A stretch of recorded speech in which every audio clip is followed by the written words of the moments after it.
Big ബോസിന്റെ 46ാമത്തെ ദിവസത്തെ റിവ്യൂയിലേക്ക് സ്വാഗതം. അതിരാവിലെ തന്നെ ബിഗ് ബോസ് എല്ലാവരെയും വിളിച്ചെണീപ്പിക്കുന്നുണ്ട്. അവിടെ തന്നെ തുടങ്ങുന്നുണ്ട് പ്രശ്നവും. റിയാസും ഷാനവാസും തമ്മിലാണ് പ്രശ്നം. റിയാസിന്റെ ബ്ലാങ്കറ്റ് മടക്കി വെക്കാൻ ഷാനവാസിനെ വിളിക്കുന്നുണ്ട്. അപ്പം ഷാനവാസ് പറയുന്നുണ്ട് തൊഴിലാളികൾ ആരുടെ അടിമകളല്ല, യൂണിഫോം ഒക്കെ മാറി വന്നതിന് ശേഷം വർക്ക് ചെയ്യാമെന്ന്. അവിടെ റിയാസ് പ്രൊവോക്ഡ് ആവുകയും അവിടെയുള്ള എല്ലാ ബ്ലാങ്കറ്റ്സും വലിച്ചെറിയുകയും പിന്നെ ബാത്റൂം ഏരിയയിൽ ഉണ്ടായിരുന്ന ടിഷ്യൂ ഇട്ടിരുന്ന ബക്കറ്റൊക്കെ എടുത്ത് വലിച്ചെറിയുകയും ചെയ്യുന്നുണ്ട്. ഇവിടെ ആരുടെ ഭാഗത്താണ് പ്രശ്നം എന്ന് ചോദിച്ചിട്ടുണ്ടെങ്കിൽ ഷാനവാസിന്റെ ഭാഗത്താണ്.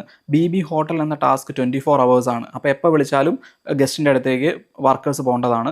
രണ്ടാമത്തെ കാര്യം എന്ന് പറയുന്നത് യൂണിഫോം മാറാതെ തന്നെ ബാക്കിയുള്ള വർക്കേഴ്സ് അവിടെ വർക്ക് ചെയ്യുന്നുണ്ടായിരുന്നു. ഇവിടെയുള്ള ഏറ്റവും വലിയ പോരായ്മ എന്ന് പറയുന്നത് ജനറൽ മാനേജറിൻ്റെ കയ്യിലും മാനേജറിൻ്റെ കയ്യിലും അസിസ്റ്റന്റ് മാനേജേഴ്സിൻ്റെ കയ്യിലുമാണ്. ശരിക്കും പറഞ്ഞാൽ നല്ല ഗസ്റ്റ് ഉണ്ടാവും, ചീത്ത ഗസ്റ്റ് ഉണ്ടാവും. ചീത്ത ഗസ്റ്റ് ആണെങ്കിൽ അവരെ പറഞ്ഞ് മനസ്സിലാക്കണം, അല്ലാതെ അവരെ സോപ്പിട്ടിട്ട് അവരെ താങ്ങി നടക്കുകയല്ല ശരിക്കും പറഞ്ഞാൽ ചെയ്യേണ്ടത്. ശരിക്കും പറഞ്ഞാൽ റിയാസിനോട് പറയണം അത് ചെയ്യാൻ പറ്റില്ല എന്നുള്ള രീതിയിൽ കർക്കശമായിട്ട് പറയണം. ഈ ഹോട്ടലിൽ ഇത് നടക്കില്ല, നിങ്ങൾ വേണമെങ്കിൽ പുറത്ത് പോയിട്ട് ഇതൊക്കെ ചെയ്തോ എന്ന് പറയാനുള്ള ഒരു ആർജവം കാണിക്കുമായിരുന്നെങ്കിൽ കുറച്ചും കൂടെ നന്നായിരുന്നു. അതേപോലെ തന്നെ ഷാനവാസിനോടും എൻ്റെ കാല് ഞാൻ ഇതിൽ കൂടെയൊക്കെ നടക്കും എന്ന് പറയുമ്പോൾ ശരിക്കും പറഞ്ഞിട്ടുണ്ടെങ്കിൽ ജനറൽ മാനേജർ ആയിക്കോട്ടെ, മാനേജർ ആയിക്കോട്ടെ, അസിസ്റ്റന്റ് മാനേജർ ആയിക്കോട്ടെ, അവരോട് പറയണം നിങ്ങൾ വർക്കറാണ്, നിങ്ങൾ അവിടെ പോയി ഇരിക്കൂ എന്ന് ഉച്ചത്തിൽ പറയാനുള്ള അവകാശം അവർക്കുണ്ട്. അതൊന്നും അവർ വിനിയോഗിച്ചില്ല. അതിന് പകരം രണ്ടുപേരുടെയും കാലം പിടിക്കും. ഗസ്റ്റിൻ്റെ കാലം പിടിക്കുന്നു, വർക്കറിൻ്റെ കാലം പിടിക്കുന്നു. ശരിക്കും പറഞ്ഞിട്ടുണ്ടെങ്കിൽ നമ്മുടെ അനീഷ് പറയുന്നത് പോലെ അമ്പേ പരാജയപ്പെട്ടു എന്ന് വേണമെങ്കിൽ പറയാം ഈ ടാസ്ക്. അതിനുശേഷം ജനറൽ മാനേജറും ഗസ്റ്റും ഓണറിൻ്റെ മകളും ഫ്രണ്ടും കൂടെ ചേർന്നിട്ട് സ്റ്റാർ കൊടുക്കുന്ന പരിപാടിയായിരുന്നു. അവിടെ വെച്ചിട്ട് ഷാനവാസിന് ഓൾറെഡി കൊടുത്ത 4 സ്റ്റാറുകൾ തിരിച്ചു മേടിക്കാൻ ശ്രമിക്കുന്നുണ്ട്. ആ സ്റ്റാർ മേടിക്കാനുള്ള റിയാസിൻ്റെയും ഷാനവാസിൻ്റെയും വാഗ്വാദത്തിൻ്റെ ഇടയിൽ നിവിൻ കയറി ചെല്ലുന്നുണ്ട്. അപ്പം നിവിനോട് ഷാനവാസ് ഒരു കാര്യം പറയുന്നുണ്ട്, നിങ്ങളെപ്പോലെയുള്ളവരെ ബസ് സ്റ്റാൻഡിലും ബസ്സിലും ഒക്കെ കുറേ കണ്ടിട്ടുണ്ട് എന്നുള്ള രീതിയിൽ ഒരു സംസാരിക്കുന്നുണ്ട്. അതൊട്ടും ശരിയായില്ല. ലക്ഷ്മി അന്ന് പറഞ്ഞതിനേക്കാൾ കുറച്ചും കൂടെ വീര്യം കൂടിയ ഒരു കാര്യമാണ് ഷാനവാസ് പറഞ്ഞതെന്നാണ് എൻ്റെ ഒരു അഭിപ്രായം. ശരിക്കും പറഞ്ഞാൽ അത് അവിടെ നിന്ന് ഒരിക്കലും പറയാൻ പാടില്ലായിരുന്നു.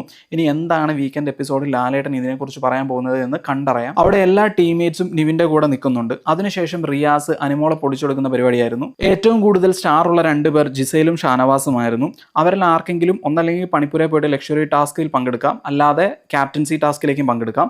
ഇതിൻ്റെ അകത്ത് വോട്ടിംഗ് ബേസിസിലാണ് തിരഞ്ഞെടുക്കുന്നത്. അവിടെ ജിസൈലിനായിട്ടാണ് കൂടുതൽ വോട്ട് വന്നത്. അതിൻ്റെ അകത്ത് അനുമോള് ഷാനവാസിന് വോട്ട് ചെയ്തു. അവിടെ റിയാസ് അനുമോളെ ചൂണ്ടിക്കാണിക്കുന്നുണ്ട്, ഷാനവാസിന് എന്തിന് വോട്ട് ചെയ്തു, ഈ ടാസ്കിൻ്റെ പേരിലാണ് വോട്ട് ചെയ്തത്, അപ്പം എന്ത് വെച്ചിട്ട് വോട്ട് ചെയ്തു, അപ്പം നിങ്ങൾ ഇതിനെ അംഗീകരിക്കുവാണോ, ഈ ഗസ്റ്റിനെ ഇൻസൾട്ട് ചെയ്ത് നിങ്ങൾ അംഗീകരിക്കുകയാണോ എന്ന് ചോദിച്ചുകൊണ്ട് അനുമോളോട് ചോദിക്കുന്നുണ്ട്. അനുമോൾ അവിടെ കിടന്ന് ബെബ്ബ അടിക്കുന്നുണ്ട് എന്ന് അക്ഷരാർത്ഥത്തിൽ പറയാം. പിന്നെ ക്യാപ്റ്റൻസി ടാസ്കിലേക്ക് തിരഞ്ഞെടുക്കപ്പെട്ടവരാണ് ഒന്ന് ജിസൈൽ, ആദില ആൻഡ് ഒനീലാണ്. അവരെങ്ങനെ തിരഞ്ഞെടുക്കപ്പെട്ടു എന്ന് വെച്ചിട്ടുണ്ടെങ്കിൽ ജിസൈൽ സ്റ്റാറിൻ്റെ ബേസിസിൽ, ആദില നമ്മുടെ GM, ഓണറിൻ്റെ മകൾ, ഓണറിൻ്റെ ഫ്രണ്ട്, അതിൻ്റെ അകത്ത് നിന്ന് തിരഞ്ഞെടുക്കപ്പെട്ടു. മൂന്നാമതായിട്ടുള്ള ഒനീൽ നമ്മുടെ ഡയറക്റ്റായിട്ട് നമ്മുടെ റിയാസ് തിരഞ്ഞെടുക്കപ്പെട്ടതാണ്. ആദ്യം അക്ബറുടെ പേരാണ് പറഞ്ഞത്, പക്ഷേ വലിയൊരു പണി കിട്ടി, ആ ക്യാപ്റ്റൻസിയിലേക്ക് മത്സരിക്കാൻ പറ്റാത്ത കാരണം അക്ബറിന് അവിടെ ഡിസ്ക്വാളിഫൈ ആവുകയായിരുന്നു. പിന്നെ ജയിൽ നോമിനേഷനിലേക്ക് കുറഞ്ഞ സ്റ്റാർ കിട്ടിയവരെയാണ് പരിഗണിച്ചത്. അതിൻ്റെ അകത്ത് റെന ഫാത്തിമ ഉണ്ടായിരുന്നു, സാബുമാൻ ഉണ്ടായിരുന്നു.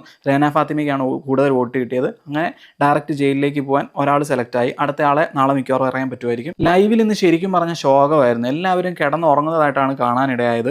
മേ ബി എല്ലാവരും നേരത്തെ എണീറ്റത് കൊണ്ടാവാം. പിന്നെ കൂടാതെ ഇന്ന് ലക്ഷ്മിയുടെ ബർത്ത്ഡേ ആണ്, അതുകൊണ്ട് പറയുന്നതല്ല. One of the strong contestant സ്ത്രീകളിൽ ലക്ഷ്മി തന്നെയാണ്. പിന്നെ കൂടാതെ ബിഗ് ബോസിന്റെ ചരിത്രത്തിൽ ഇത്രയും വൃത്തിയില്ലാത്ത ടീംമേറ്റ്സിനെ ആദ്യമായിട്ടാണ് കാണാനിടയായത്. വെസലായിക്കോട്ടെ, കിച്ചൺ ആയിക്കോട്ടെ, ഫുൾ അലങ്കോലപ്പെടുത്തിയിടുക. ഇത് റിയാസും ചൂണ്ടിക്കാണിച്ചിട്ടുണ്ടായിരുന്നു. സോ ഇത്രയൊക്കെയാണ് ഇന്നത്തെ ദിവസം സംഭവിച്ചത്. Thank you for watching.